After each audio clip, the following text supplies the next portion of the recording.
Let's bring in Republican Congressman John Mica of Florida. He's a senior member of the House Oversight Committee. Congressman, do us a favor. Tell us what perhaps you have learned in the last hour about this reopening of the FBI investigation and whom it might be related to. Well, sort of blockbuster news that's unfolded since about 1 o'clock today. We were informed by the director again of the discovery from an unrelated case of what may be pertinent information. You know, our investigation with the Government Reform and Oversight Committee has disclosed thousands of emails that are missing, that were destroyed, some bleached. But the problem Mrs. Clinton had is there's a lot of emails out there, and it appears some of these have come to light, and they're pertinent to the investigation. Unfortunately, once this investigation starts, and let me say that earlier this week we had made a decision, the committee had made a decision to go forward with additional hearings even after the election, regardless of the outcome. But in fact, we now know that there's something else out there. But the problem you have is an investigation is open, right, and we really can't get that information or those emails until they complete this review. And we also must be not too breathless in all of this reporting and make sure to certainly stress that the FBI at this moment, and I'm holding the letter from James Comey in my hand saying the FBI cannot yet assess whether this material may be significant. However, I ask you because you are speaking with a lot of people inside the Beltway. Tuesday, there was a WikiLeaks dump, a reveal of a bunch of emails, and within those emails, there was one involving Cheryl Mills, who, of course, is a Clinton aide, a Clinton insider, really an advisor within her inner circle, where it appeared that she perhaps may have said that President Obama was quite aware that there were emails being sent to and from Hillary's server, which, of course, was not secure. And she had said in one of these emails, quote, need to clean up President Obama's answer on Clinton's private server. That's from a 2015 email, but it was, as I said, released on Tuesday.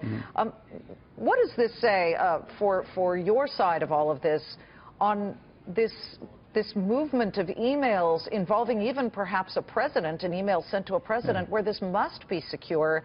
And then, of course, the pressure on the FBI to reopen the investigation due to this. Yeah. Well, let me say, I've been on the committee longer than anyone else, and we try to hold people accountable, whether they're Republicans or Democrats. And usually people get caught in the cover-up or trying to change the story, as you may have described a few minutes ago. So we had already made a decision to continue the investigation, get to the facts. Now, what's been disclosed today, we don't know.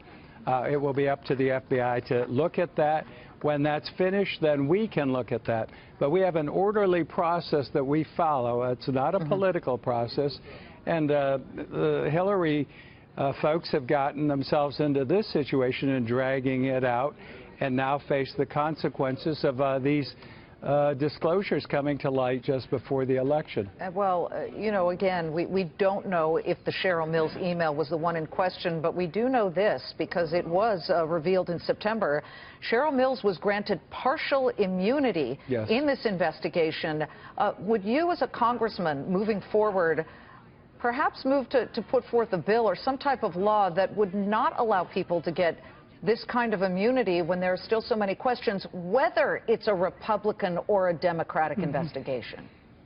Well, again, you don't want immunity abused, but it does give you the opportunity to get more information, to get to the bottom of any investigation. And we've seen people come and not come before our committee, taking the Fifth Amendment or not showing up. We've had to use our processes under the law and the Constitution. But again, you've got to follow the law. You've got to follow a procedure. We have to respect now the investigation that's been reopened by the FBI and see what that tells us, and then continue our work. We're representing the American people. We're not representing the Republicans, the Democrats, or any special party in this. Our job is to get the whole truth and nothing but the truth. Okay. Well, you as an incumbent, you've held your seat since 1993.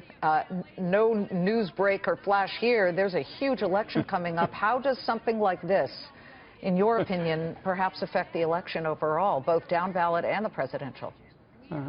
Well, it's a late October surprise. We had nothing to do with this, I can assure you. I'm sure people say that, but again, the FBI has uncovered significant, possibly information and pertinent. We know they've disclosed to us that they've reopened the case. It's a serious matter, but, you know, I've been through with the Clintons on the committee. I've been through Whitewater, I've been through Travelgate, I've been through Benghazi.